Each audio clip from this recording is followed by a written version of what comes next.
नमस्कार मित्रांनो. तर हा आज माझा पहिला ब्लॉग आहे. पहिला ब्लॉग मी एवढं म्हणजे हे करणार नाही, पण तुम्हाला सांगतो की आज मी चाललो आहे म्हसवडला सिद्धनाथाकडे देवाला. म्हणजे आमचा दैवत आहे. म्हणजे आम्ही तिथं कुलदैवत नाही, ज्योतिबा कुलदैवत आहे, पण ग्रामदैवत आहे. म्हणजे आम्ही त्या गावात पहिलं राहिलो होतो, त्या गावचं रहिवासी होतो. त्यामुळे मी आता दर पौर्णिमेला तिथं जातो, नैवेद्य दाखवतो, पाया वगैरे नारळ फोडून माघार येतो. एवढंच माझं असतं. तर तुम्हाला आज मी दाखवणार आहे म्हसवडचं सिद्धनाथ आणि येताना गोंदवलकर महाराज. तर चला बघूया जर्नी कशी आहे. तर आता मी वडोदरला चाललो आहे देवड रोडला, आणि देवड रोडला एक स्वामींचं मंदिर दाखवतो तुम्हाला. म्हणजे त्याचा इतिहास मला माहीत नाही, पण अख्खं वडोद त्या ठिकाणी येतं. तर तुम्हाला दाखवणार आहे स्वामीचं मंदिर. तर चला जाऊया स्वामीच्या मंदिराकडे. आता मी वडूदपासून देवड रोडला बाहेर निघालो, आणि हा आमचा बघा आमचा आवे माझा चलत भाव आहे, सगळा चलत भाव. आणि हे बघा रस्त्याला असं कुठं वातावरण. म्हणजे मला काही एवढा अनुभव नाही ब्लॉग बनवायचा, व्हिडिओ बनवायचा, पण मी आता प्रयत्न करतो. हा माझा पहिला व्हिडिओ आहे. तर चला स्वामी मंदिर दाखवतो पुढं आले. तर आता मी कॅनल पाशी आले वडूदच्या. हे कॅनल आहे. तर कॅनल पासून थोडं पुढं आलं की असं हे वडं तिथं लागतं बघा डाव्या हाताला. पुढं गेलं की हे स्वामी मंदिर आहे. आज गुरुपौर्णिमा असल्यामुळं जास्तच गर्दी आहे. तर चला तुम्हाला आता पुढं दाखवतो गोंदावल्याचं. म्हणजे आपण गोंदावल्यामध्ये गेल्यानंतर महाराजांपाशी जाणार नाही, पण डायरेक्ट म्हसवड जाणार आहे. असं थांबणार नाही गोंदावल्यामध्ये. तर चला जाऊया गोंदावल्याला. मांडवे गावामध्ये आलो आहे. मांडवे गावात बघा कसली सुधारणा केली आहे का. आय लव मांडवे आहे का. आपलं मांडवं म्हणजे आमच्या वडूदला नुसतं काय मी बघितलं नाही. आय लव वडूद तसलं काय यार. ग्रामपंचायत प्रगती करायला लागली, पण नगरसेवक आमच्या येरळा नदीच्या ह्याच्यावर लिहिलं आहे की बाबा येरळा माय म्हणून, पण अजून तर काय बघितलं नाही. आय लव वडूद अजिबात नाही. मी आसपासला आमच्या गाव आहे ते सातेवाडी आहे. आता मांडव बघितलं तुम्ही. पेडगावला मी नाही बघितलं आय लव पेडगाव, पण मी गेलो पण आलेलं झालं. मांडव्यामध्ये आता तुम्हाला दाखवलं नाही आय लव मांडव. वा आपलं मांडव म्हणजे वडूदकरांना काय होतं काय माहिती. आय लव वडूद किंवा असा स्पॉट बनवायला की काहीतरी आपलं स्पेशल. वडोदरात अजून तर एक कुठं मी बाग पण बघितलेला आहे.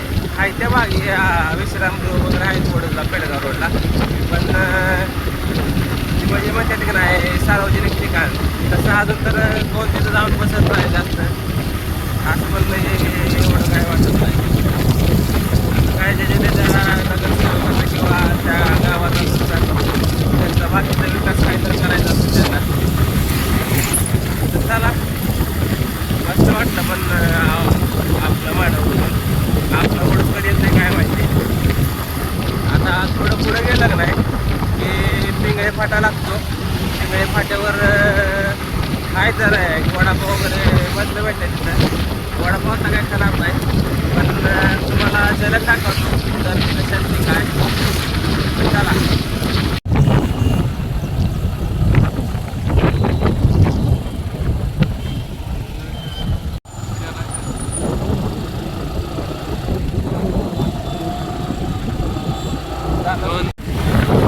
तर हे आहे नाही सातारा पंढरपूर हायवे. म्हणजे पंढरपूर नाही, पण म्हसवडवरनं पंढरपूरला जायला जातो.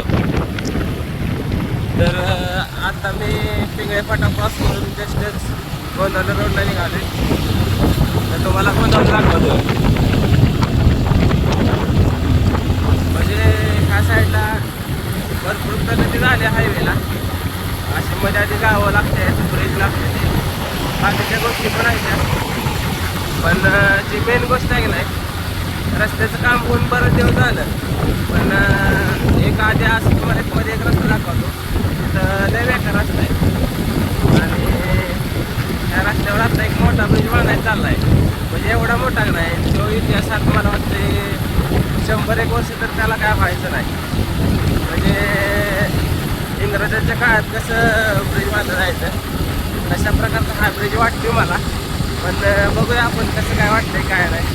तुम्हाला दाखवतो ब्रिज. तुम्ही कमेंटमध्ये सांगा की ब्रिज किती काय टिकल, काय होईल काय नाही ते सांगाय बरं का.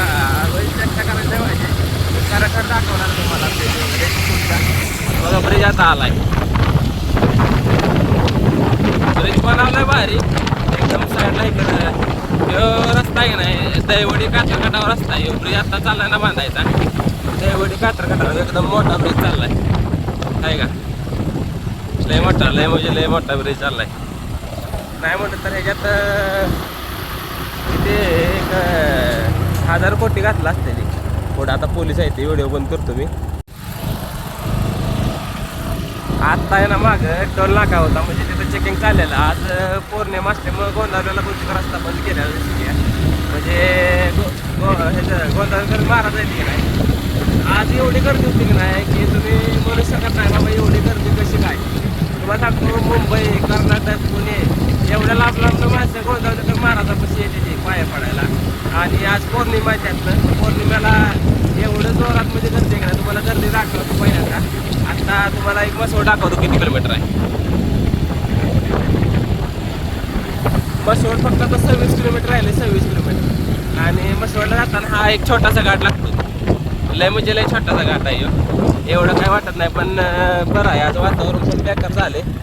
पण त्यातनं आपण काय बोलणार आता. ढग ही पाऊस लय बेकार म्हणजे ह्या वर्षी एवढं बेकार वातावरण झालं की नाही की तुम्ही असं पण म्हणू शकत नाही की पावसाळा आहे आणि असं पण म्हणू शकत नाही की तुम्ही उन्हाळा आहे. म्हणजे ऊन पण पडतंय, पाऊस पण पडतोय. एवढं बेकार वातावरण वाटतं की नाही की असं वाटतंय काय करून काय नाही. म्हणजे घरातनं बाहेर आलं पाऊस वाटते आज काय बरोबर नाही जाऊया आपलं घरी गमगमत. पण घरी आलं लागा ऊन पडले बाहेर. एवढं बेकार सिच्युएशन होती का नाही काय बोलत नका. लय म्हणजे लय वातावरण बघा. आता सुद्धा बघा थोड्या वेळ तुम्हाला दाखवणार ऊन 100% दाखवणार. कारण वातावरणच असं झालंय. लय बेकार वातावरण झालं. आता हा झाला वातावरणाचा भाग. आता तुम्हाला गोंधळ जाताना नंतर मध्ये रस्त्याचे वगैरे काहीतरी काम आहे ते बाकीचे थोडेफार. म्हणजे एक हात असते म्हणजे डॉक्टरला कसं आपलं टाकलेलं असते तसं रस्त्याला टाकले ते इंजिनियरनं.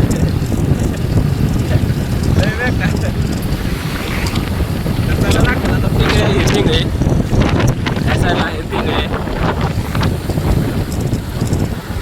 लय भारी वाटायला लागले आज. पहिल्यांदा म्हणजे व्हिडिओ बनवतो मी.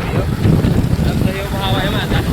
तुला काय म्हणायचं का माझ्या व्हिडिओमध्ये पहिल्या व्हिडिओमध्ये काय म्हणायचं. तेव्हा लागलाय लाजायला 100% मला वाटतं 100% लाजायला लागला. असू दे एक काय असेल की बाई आपल्या व्हिडिओमध्ये याला माणसं लावायचं काय आणणार ते 100% आणणार. तर तुम्हाला स्टिचिंग दाखवतो. स्टिचिंग केलेली कसं आहे गर्दी. आज तशी गोंधळाची सुरुवातीला आहे मी. चालू करायला आता बघ पोलीस आहेत. पोलीस आहेत. तर आता मी गोंधळात पोचलोय म्हणजे माणसं बघा सगळी चालत यायला लागली ती. आणि तुम्हाला आता गर्दी दाखवतो. खरी गर्दी गोंधळामुळे कर महाराजांची आहे गर्दी. कशी आहे गर्दी बघा. आहे का ह्याला म्हणायचं पौर्णिमा. आणि पौर्णिमे दिवशी एवढी गर्दी असते ना बेकार. लय म्हणजे बेकार गर्दी असते. तुम्ही जवळजवळ महाराष्ट्रातले असे कुठलीच गावं नाही की ज्यातनं माणूस इथे येत नाही. एवढी गर्दी आहे. आता ट्रॅफिक बघा आहे का. ते चालतात माणसं. सगळा रस्ता पॅक असतो. त्यामुळं मागं टोल नाका लावलेला. तिथनं 4 व्हीलर कुठली सुद्धा सोडून द्या. आता 2 व्हीलर असल्यामुळे आपल्याला सोडतं खरं. पण बघूया आता कसं काय. आता तुम्हाला किती बघा सजावटी एकदम खट्ट वाटत होतं सगळं. वस्तू वगैरे एक नंबर येतं. म्हणजे हे तुम्ही आता बघताय का नाही सगळे सिच्युएशन. ही दुकानं वगैरे हे आहे तिथे ते सगळे रेग्युलर असते. ते रेग्युलर म्हणजे तुम्ही म्हणू शकता की डेली म्हणजे असं दररोजच वातावरण हे आहे. पण त्या दिवशी पौर्णिमा असेल. आता पुढं तुम्हाला जर दाखवा पुढं बघा बाकी ते बघितलं गर्दी.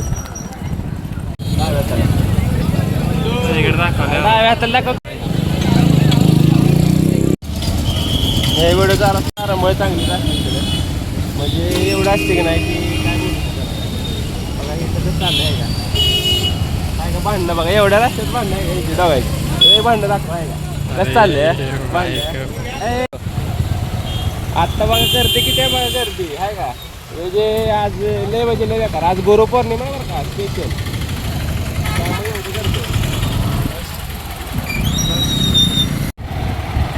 तर आता ट्रॅफिक जरा कमी झालं तर हे गोंदावलेकर महाराज आहेत म्हणजे लहानपणापासूनच या महाराजांना राम नाम जपाचा म्हणजे हे लागलेलं माझं तेव्हापासून म्हणजे त्यांनी राम नाम जप करून त्यांनी स्वतः म्हणजे एवढं अध्यात्म कमावलं त्यातनं एवढी गर्दी तुम्हाला बघायला मिळते ना ती त्यामुळे आहे म्हणजे राम नाम जपाची किती ताकद आहे ते ह्यातनं कळते त्यामुळं राम नाम जपा आपल्या धर्माचा आपल्या संस्कृतीचा तुम्ही सगळं व्यवस्थित म्हणजे तुम्ही समजून ठेवा की बाबा आपल्या ह्या वेळेला काय करतात त्या वेळेला समजा रंगपंचमीला किंवा होळी असू दे दिवाळी असू दे त्या वेळेला ज्या आपण रीती पाडलेल्या आहेत पहिल्या माणसांनी त्या म्हणजे काहीतरी कारण असतं त्याला तर ते कारण असल्यानंतर ते सगळं जपलं पाहिजे नाही तर जर का असं जर का संस्कृतीचा विसर पडायला लागला तर हा सगळं म्हणजे माणूस फक्त काम धंदा आणि ह्या गोष्टीत अडकून राहणार तर संस्कृतीला विसरणार ते विसरणार पण ते स्वतः जगतोय का नाही हे पण त्याला कळणार नाही म्हणून आता मी सुद्धा माझी संस्कृती जपायला मी चाललोय मसवडला म्हणजे आमच्या घरचे वगैरे आम्ही सगळे जायचे पण आता काय मी मोठं झाले म्हणल्यावरती चालले आता झाला मसवडला गोंधळा तुम्हाला गर्दी दाखवली आता किती आता मसवडला सुद्धा दाखवणार आहे किती गर्दी आहे किती नाही चला जाऊया मसवडला आता काय म्हणलेलं आलं का ऊन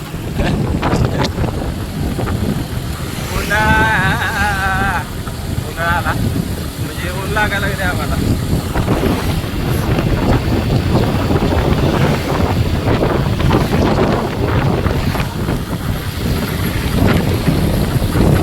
लय बेकार वाटतंय अशा वेळेला वाटतं हेल्मेट असावं पण ज्या वेळेला सावली असते ना आपण हेल्मेट घातले असते लय बेकार वाटतं नुसता घामागून लय बेकार आणि त्यात हेल्मेट घालून डोक्यात खाज होते ते वेगळं लय बेकार आहे बाबा हेल्मेट घालून वाटत त्यासाठी पण आहे म्हणा संरक्षण होतं आपलं पडलं भेटलं तर पण जेव्हा हेल्मेट घालत नाही त्याला स्वतःवर आत्मविश्वास असतो पण चढतो एक दिवस आत्मविश्वास पण काहीतरी एक लिमिट ठेवलं पाहिजे चालवायला पण गाडी मी जेव्हा बसले ही गाडी घेतली डिस्कवर आमची गाडी त्या डिस्कवर गाडीवर मी अजून तर मी पडलो नाही म्हणजे गाडी होती माझी त्या गाडीवरनं पडल्या पण त्यावेळेला हेल्मेट होतं माझं एवढं म्हणजे जोरात होतं हेल्मेट होतं मी घातलेलं आणि तुम्हाला ते एक रस्ता दाखवतो पुढं आला आता जवळ आला म्हणजे पिंगळे फाटा ते मसवड ह्याच्यामध्ये सगळ्यात म्हणजे बेकार रस्ता म्हणते तुला तर इथं पुढं आहे आता तुम्हाला दाखवणार आहे आता पुढं आलाय मला जवळच आलं पुढंच राहिलं असेल आपल्याला गोवा जेवढा रस्त्याचा मला माहिती आहे रस्ता पाठ झाला आहे आहे का लय बेकार रस्ता सगळा एकदम मी केलेला आहे म्हणजे मला काय माहित नाही एवढं की बाबा राजकारण आहे काय पण जेवढा पण तुम्ही मागं रस्ता बघताय की नाही लय बेकार आहे म्हणजे एखादा स्पीडमधनं माणूस आला त्याला माहीत नसलं का नाही शक्यतो ॲक्सिडेंट होणार म्हणजे होणार 100% आणि इथं पण पुढे का अशी एक पट्टी आहे का इथं कसा आहे रस्ता म्हणजे एवढं गॅप का ठेवलेत तुम्हाला काय कळलं झालंय की रस्त्यावर एवढा मोठा हायवे रस्ता आहे अजिबात स्पीड ब्रेकर नाही किंवा एखादा पलट नाही अजिबात नाही तसं काय रस्ता म्हणजे त्याला अडचण नाही पहिल्यांदा दिलं नाही 100% पाहिजे काय ना काय गाडीचं काम काढून जाणार या रस्त्यावर असला रस्ता तिथं आहे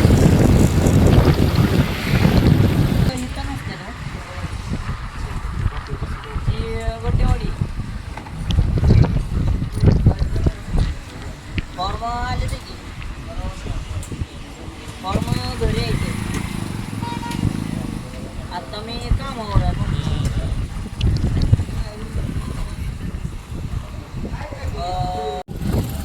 तुम्ही माणसाला तर पेट्रोल बाटलीत का घेतलं, गाडी एवढी चांगली आहे म्हणजे पेट्रोल का गाडी घेतलं, बाटलीत घेतलं. कारण काय झालेलं काल जवळजवळ 1 तास 1.5 तासमध्ये त्या गाडीला झोपलूया. म्हणजे काय झालेलं की पेट्रोल त्या आपलं कार्बोरेटर असतो नाही त्यातलं खालीच येत नव्हतं. म्हणजे पेट्रोल घाण होतं का नाही ते बघायचं आहे मला. आणि असं पण म्हणते की E20 होतं, म्हणजे पेट्रोल मी टाकलेलं पहिलं E20 होतं. आता हे पेट्रोल तर मला हे पेट्रोल तर आता प्युअर वाटते, म्हणजे चांगलं वाटते का असं एवढं काही वाटायला झालं. पण ह्या गाडीमध्ये मी त्या दिवशी पेट्रोल टाकलेलं, आता मला आठवण झालं कुठं टाकलेलं, पण वडूच्या बाहेर तर नाही मी टाकलं. तर हे पेट्रोल टाकलेलं नाही तर ते एकदम म्हणजे सारखं पाणी बिणे घाण हे असं वाटत होतं मला. म्हणजे तिथे आम्हाला मला गाडी खोल्यानंतर काय म्हणलं माहिती का की गाडीत 100% E20 म्हणजे आता आपल्या केजरीवाल कोणते पेट्रोलचे इथेनॉलचं कोणते नितीन गडकरी आहे घालायला त्यानं आहे घालायला E20 आणलं, E85 आणलं, आता E100 आणणार आहे. तर त्यावेळेला काय डोंगर मारायचं आपल्याला टाकायला डायरेक्ट. पण ती जाऊ द्या, आता E20चा विषय. E20 या गाडीमध्ये टाकलेलं त्यावेळेला असलं बेकार वाटत होतं नाही की गाडीसारखी आचलं देत होती, म्हणजे गप होत होतं सारखं, म्हणजे गाडी अशी आचकट चालायची. आता मी एवढी गाडी रेस करून आणते, जास्त रेस करून. आणि ही गाडी का प्रॉब्लेम माहिती काय, हे गाडीचं एकदा पेट्रोल संपलं का नाही की प्युअर पेट्रोल टाकायचं ते आणलेलं. आता प्युअर एकदा पेट्रोल टाकलं आणि नंतर जर का आपल्याला गाडी जर का जाणवलं नाही की आपली गाडी व्यवस्थित चालत नाही, तर समजायचं गाडीत काय तर पडत आहे. आणि जर का गाडी नीट चालली तर काय हवे ते वडूमध्ये काय तर 100% E20 आलेलं असतं असं वाटाय समजून घेऊया. कारण वडूमध्ये पेट्रोल टाकले मला आठवण आहे, आपण चेक करणार नव्हतं. जर का समजलं आपल्याला की काय पेट्रोल पंप असलं हे असलं तर मग त्यावेळेला आपण तिथं करणार की बाबा चेक करणार आपण पाणी आहे का नाही का. सगळ्यांकडनं एक बाटलं घेणार आणि त्यावेळेला चेक करणार आपण की बाबा ह्या पेट्रोल पंप आहे का त्या पेट्रोल पंप आहे. आणि त्यावेळेला तुम्हाला सांगणार हा बाबा ह्या पेट्रोल पंपावर आलेला आहे, बघा तुम्हाला टाकायचे का नाही असं. पण आता ही गाडी आमची जुनी आहे, एक 2011चं मॉडेल असल्यामुळे त्याच्यावर E20 सर्टिफाईड म्हणजे असतं नाही. आता जवळजवळ गाड्या घेतलं नाही त्याला हे येतं 18 येतं का काहीतरी 18 येतं म्हणजे इथेनॉल 10% चालतं. पण आता 20%, 45%, 100% असं घ्यायला लागतं या. तर जाऊ दे, आपल्याला काय करायचं आहे, आपली रिस्क भारी नाही, आपण चांगला बाकच काढायचा नितीन गडकरीचा. जर का मला एवढं का होते पेट्रोल असंच आहे आपल्याला आहे, मग त्यावेळेस नितीन गडकरीला बोलूया आपण. आता काय बोलू शकत नाही कारण आता पेट्रोल तर मला वाटतं त्याच्या बाटलीचं प्युअर आहे. कारण त्या बाटलीची ट्रान्सपरन्सी दिसते आहे, म्हणजे एकदम खट्ट वाटते पेट्रोल, चांगलं वाटतं. आता इलेक्ट्रिक गाडीमध्ये टाकलं की नाही पेट्रोल एकदम असं पुसट दिसून येतं. म्हणजे त्यात मिक्स केल्या तर राखेल वगैरे मिक्स केल्या त्याला कसं दिसतं जांभळं तसं दिसत होतं पेट्रोल. तर चला बघूया मग. मसवडच्या जवळ आले मी, जवळजवळ मसवड किती राहिले बघा, 7 किलोमीटर राहिले, 7 किलोमीटर. आता आपलं पेट्रोल संपलेलं आहे, यावेळी टाकलं पेट्रोल सर.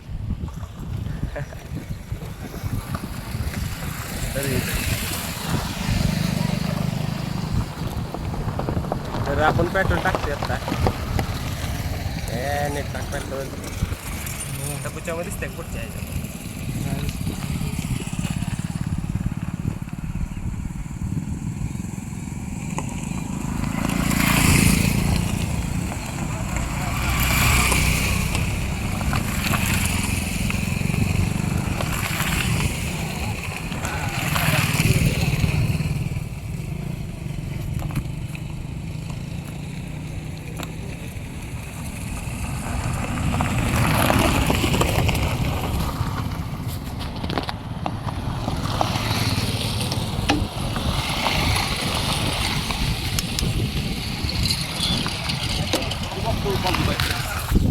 चालू आहे. तर आता आपण मसवडच्या पुलावर पोचलो. आता मागं मसवडचा पूल बघू शकता. आणि आपण आता पेट्रोल टाकले.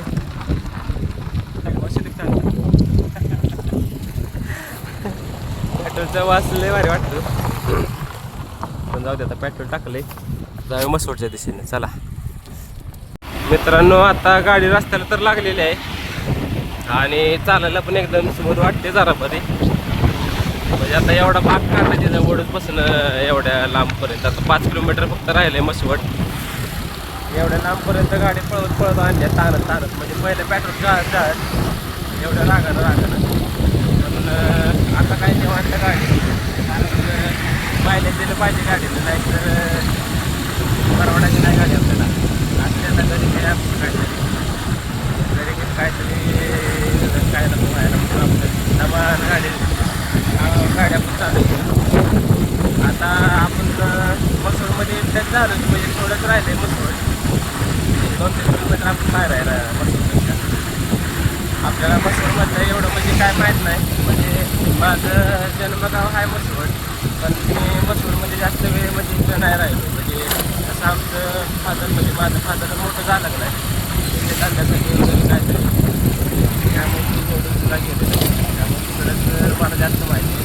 मसवडमधलं काय माहीत नाही. पण मी आता मसवडच्या आतमध्ये एंटर केलं आहे का नाही माहीत नाही, पण नाही शक्यतो केलं. अजून बाहेरच आहे मसवडच्या. मसवडमध्ये आलं का नाही इथं हॉटेल पण लागतं. मस्त हॉटेल आहे असं व्हेज, प्युअर व्हेज हॉटेल. म्हणून हे हॉटेल आता मी ब्लॉगर म्हणून आहे मसवडचा. त्याला बरेच म्हणजे 2 वर्ष झालं बघा. तो सारखा असतो त्या हॉटेलला वगैरे. माझं हॉटेल गेलं तिकडे.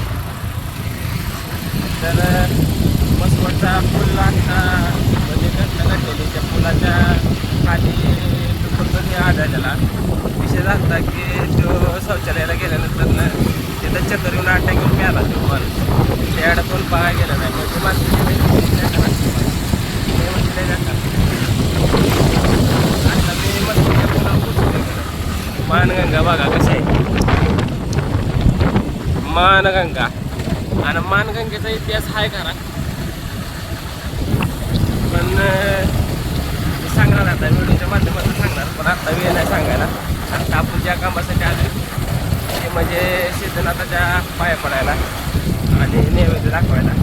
तर मसवडमध्ये एंटर गेल्या हे बघा असं सुरुवातीला हे बघा एवढी प्रगती आहे. वाय काय मस्त. म्हणजे तुम्हाला एक गोष्ट सांगतो. मसवडला जयकुमार गोरे म्हणून आमदार आहे की आता झाले मस्त मंत्री, पण दरारा असल्यामुळे मसवड एवढं सुधारण्यात आहे. पण जे अजित पवार दादांनी करून दाखवलं आहे का नाही ते अजून तर कुठं बघायला भेटलं नाही. अजित दादा कायम टॉपमध्ये असणार 100%मध्ये. आता हे काय एक 30%, 40%, 50% तरी धरूया आपण या कामाला. मसवडमध्ये हे काम केलेलं नाही 50% तरी धरूया. कारण एवढं सुद्धा आमच्या गावामध्ये नाही. रस्ता आहेच म्हणजे बऱ्यापैकी आहे, पण काय नाही एवढा. मसवडमध्ये एंटर केलं की खरं मसवडमध्ये काही एवढं माहिती आहे आपल्याला. चला देवळ तर माहिती आहे मला, कारण आमच्या भावाला बरंच काय काय इथलं अजून माहीत आहे. पण त्यातलं एक म्हणजे महत्त्वाचं म्हणजे देवळ. त्या देवळासाठी मी आजपर्यंत येते की नाही. त्या मंदिरात जाण्यासाठी किंवा आपल्या घरगुती काय कार्यक्रम असला तेवढं त्या 2 गोष्टीशिवाय मी मसवडमध्ये जर अजून काय आलो नाही. हे बघा मसवड.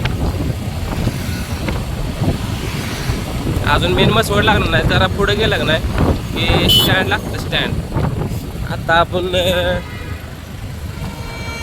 मसवडच्या चौकात आलूया.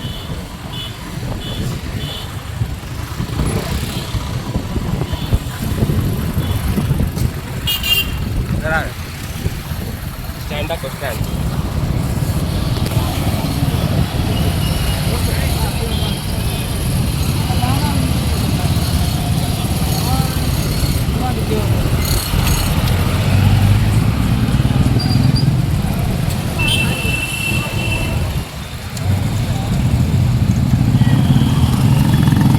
इथं सुद्धा एवढं केलेलं आहे. साईडला फोर व्हीलर सोडत नाही फोर व्हीलर सोडत नसल्यामुळे इकडे ट्रॅफिक पण होणार नाही.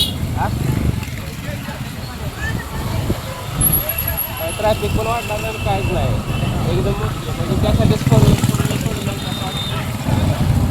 ती मसवडची बाजारपेठ आहे बरं का. आता आज बुधवार असल्यामुळे मसवडचा बाजार असतो. मला बाजार दाखवतो मेन बाजार म्हणजे पटांगण असतो ना मेन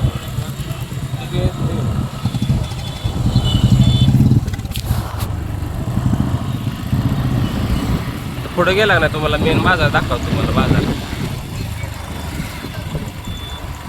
बघा तुम्हाला दाखवतो त्या साईडला म्हणजे मी लहानपणापासून बघतो की नाही तर त्या साईडलाच सगळा बाजार बसतो असं म्हणजे जेव्हापासून लहानपणापासून बघतो त्या साईडलाच बाजार आहे. कारण एवढा बाहेर आता बाजार वाढला ह्या साईडला सुद्धा बाजार आहे. ह्या साईडला मागच्या साईडला उभ्या असताना बाजार आता पुढं सुद्धा बॅरिकेड लावली जायची. ही गल्ली तुम्ही बघताय की नाही ह्या गल्लीतनंच आमच्या घराच्या पासून असते घर आम्ही तुम्हाला दाखवणार घर कसं आहे तिथं चांगलं प्रगती केली दिसते. तुम्ही रस्त्यावर बघताय आमच्याकडे अख्खा रस्ता खांदून टाकतो. एक पाईप काढायचं म्हणलं की नाही अख्खा रस्ता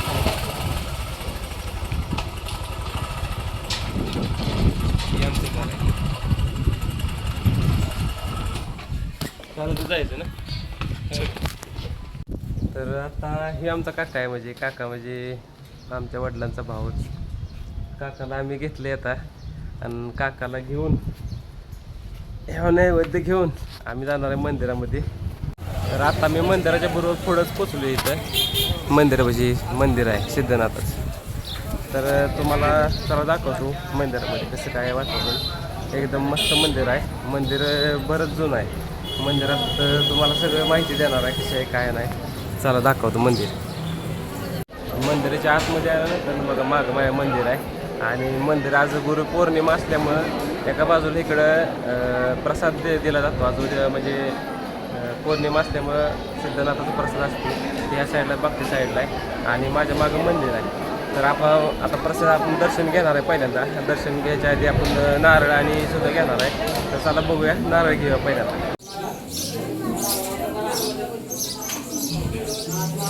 आता मंदिराच्या आतमध्ये पोहोचले.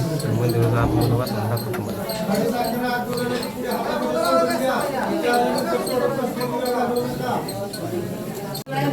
सिद्धनाथाच्या नावानं चांगले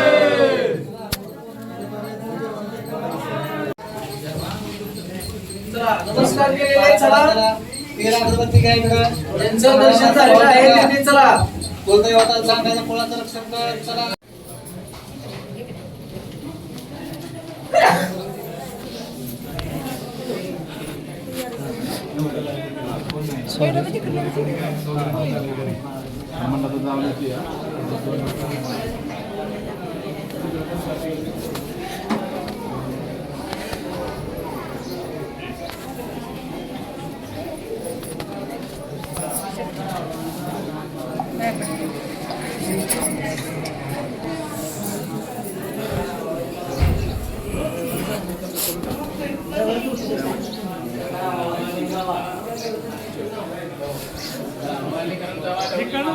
कसा जगायचा 10-5 रुपये ओवाळणी करून जायचं. नाथबाबाची दुनिया आहे.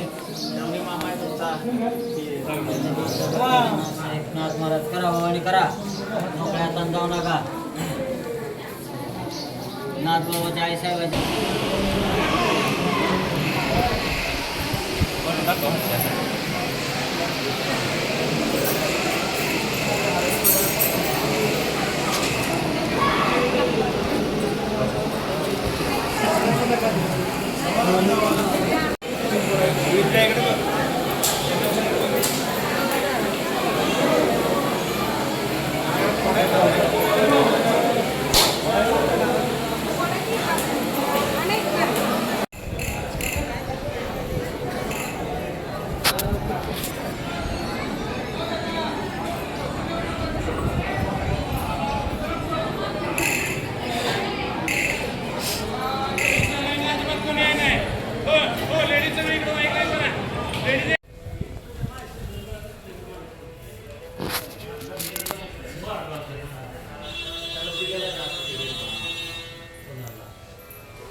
माल चांगला गेला तरी सगळं चिरलेलं लखन आवाज भेटला कसं काय लग्नाचं काय खरं नसतं.